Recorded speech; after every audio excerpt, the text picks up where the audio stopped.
আসসালামু আলাইকুম। অনেকভাবে পুঁইশাকের ভর্তা খেয়েছেন, কিন্তু আজ আমি যেভাবে পুঁইশাকের ভর্তাটা করব গ্যারান্টি এরকম করে কখনোই ট্রাই করেননি। এই ভর্তাটা ভীষণ রকমের আঠালো আর খুবই সুস্বাদু খেতে। পুরো রেসিপিটি দেখার পরে অবশ্যই বাড়িতে একবার ট্রাই করবেন। আর রেসিপিটি ভালো লাগলে এমনই মজার মজার সব রেসিপি পেতে চ্যানেলটি সাবস্ক্রাইব করে সাথে থাকবেন। তো এখানে আমি বেশ কিছু পুঁই পাতা ভালোভাবে ধুয়ে পরিষ্কার করে নিয়েছি। আমি এমন কিছু পাতা নিয়েছি যা খুব বেশি কচিও না, আবার অনেক বেশি পুরনোও না। এমন পাতা দিয়ে ভর্তা বানালে খেতে তিতা লাগবে না, আর ভর্তাটা পিচ্ছিল হবে না। একটু ছোট করে কেটে নিয়েছি, এতে বেটে নিতে সুবিধা হবে। কড়াইতে দিয়ে দিচ্ছি পরিমাণ মতো সরিষার তেল। এরপরে বেশ কয়েকটা দিয়ে দিচ্ছি শুকনো মরিচ।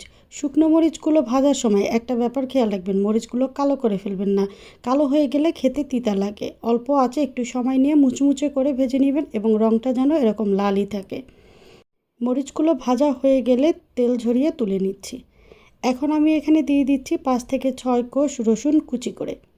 মিডিয়ামের থেকে কম আঁচে রেখে উপকরণগুলো ভেজে নিব। রসুনটা একটু সময় নিয়ে লালচে কালার করে ভেজে নিব। এমনভাবে ভাজবো যেন বাইরের অংশটা লাল হয়, আবার পুড়েও না যায়। রসুন থেকে যখন খুব সুন্দর একটা অ্যারোমা আসবে তখন এগুলো তেল ঝরিয়ে তুলে নিচ্ছি।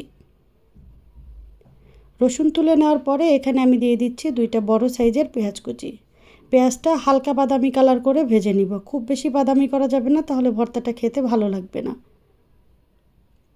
তো এখানে আমার পেঁয়াজটা সুন্দর করে ভাজা হয়ে গিয়েছে। এখন আমি একটা প্লেটে তুলে নিচ্ছি।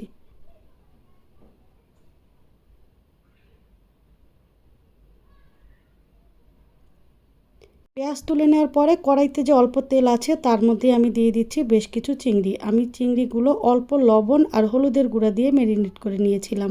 চিংড়ির উপরের যে শক্ত আবরণটা আছে সেটা আমি ফেলে দিয়েছি। অল্প আঁচে সুন্দর করে চিংড়িগুলো লাল লাল করে ভেজে নিতে হবে। খেয়াল রাখতে হবে চিংড়িগুলো যেন সিদ্ধ হয় আর খুব সুন্দর একটা অ্যারোমা আসে। আবার বাইরের অংশটা যেন একটু লালচেও হয়। তো এখানে আমার চিংড়িগুলো খুব সুন্দর করে ভাজা হয়ে গিয়েছে, তুলে নিচ্ছি। এরপরে কড়াইতে দিয়ে দিচ্ছি কেটে রাখা পুঁইশাক, আর দিয়ে দিচ্ছি একটা আলু। আলুটা আমি একদম চিকন চিকন করে কেটে নিয়েছি। পুঁইশাকের ভর্তা এরকম অল্প আলু দিয়ে করে দেখবেন, যেমন আঠালো হয় খেতে তেমন ভীষণ মজার। তো অল্প পানি দিয়ে দিচ্ছি পুরোপুরি সিদ্ধ করার জন্য। খুব সামান্য হলুদের গুঁড়া আর স্বাদ মতো লবণ দিয়ে দিচ্ছি।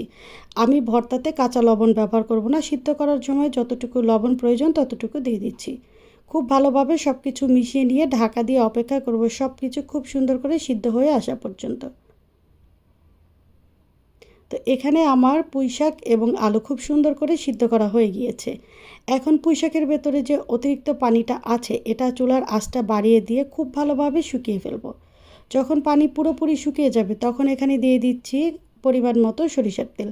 তেল দিয়ে পুঁইশাক এবং আলু একদম ভাজা ভাজা করে নিব, যেন একটুও পানি না থাকে সেটা খেয়াল রাখবো। ভাজতে গিয়ে যেন পুড়ে না যায় সেটাও খেয়াল রাখতে হবে। আলু আর পুঁইশাক খুব সুন্দর করে ভাজা হয়ে গিয়েছে। এখন এগুলোকে শিলপাটায় বেটে নিব।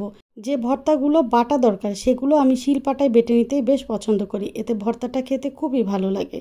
প্রথমে শুকনো মরিচ আর রসুন বেটে নিব। মরিচের বোটাগুলো ফেলে দিয়েছি। এখন রসুন এবং মরিচ একদম মিহি করে বেটে নিব। একবারে না হলে 2বার করে বেটে নিতে হবে। রসুন মরিচ একদম মিহি করে বেটে নিয়েছি। এখন বেটে নিব চিংড়ি। চিংড়ির শক্ত খোসাটা ফেলে দিয়ে ভেজেছি, তাই এটা বাটতে খুব একটা অসুবিধা হবে না। আর চিংড়িগুলো একদম মিহি করব না, জাস্ট একবার হালকা হাতে বেটে নিব। চিংড়ি একটু দানা দানা থাকলে ভর্তাটা খেতে বেশ ভালো লাগবে। চিংড়ি বাটা হয়ে গেলে এখন পুঁইশাক আর আলু বেটে নিব।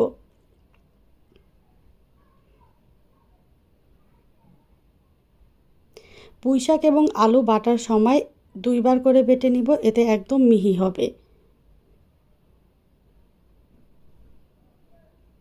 হাতের কাছে থাকা এত সহজ আর কম উপকরণে যে এত মজার একটা ভর্তা তৈরি করা যায়, যদি বাড়িতে একবার না ট্রাই করেন তাহলে বুঝতে পারবেন না। এই ভর্তাটা গরম ভাতের সাথে খেতে জাস্ট অসাধারণ লাগে। তো এখানে আমি আলু আর পুঁইশাক 2বার করে একদম মিহি করে বেটে নিয়েছি।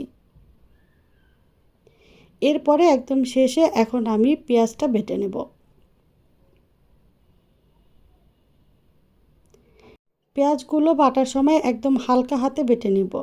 এটা মিহি করব না, জাস্ট একটু ভেঙে যাবে এই আর কি।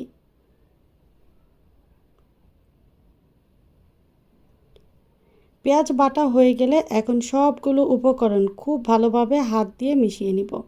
কেউ চাইলে এখানে কিছু ধনিয়া পাতা অ্যাড করতে পারেন, তবে আমি করছি না। এখানে যেহেতু ভাজা চিংড়ি অ্যাড করেছি, ভাজা চিংড়ির ফ্লেভারটা নষ্ট হয়ে যাবে।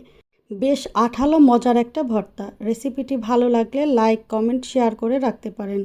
দেখা হবে পরবর্তী রেসিপিতে। আল্লাহ হাফেজ।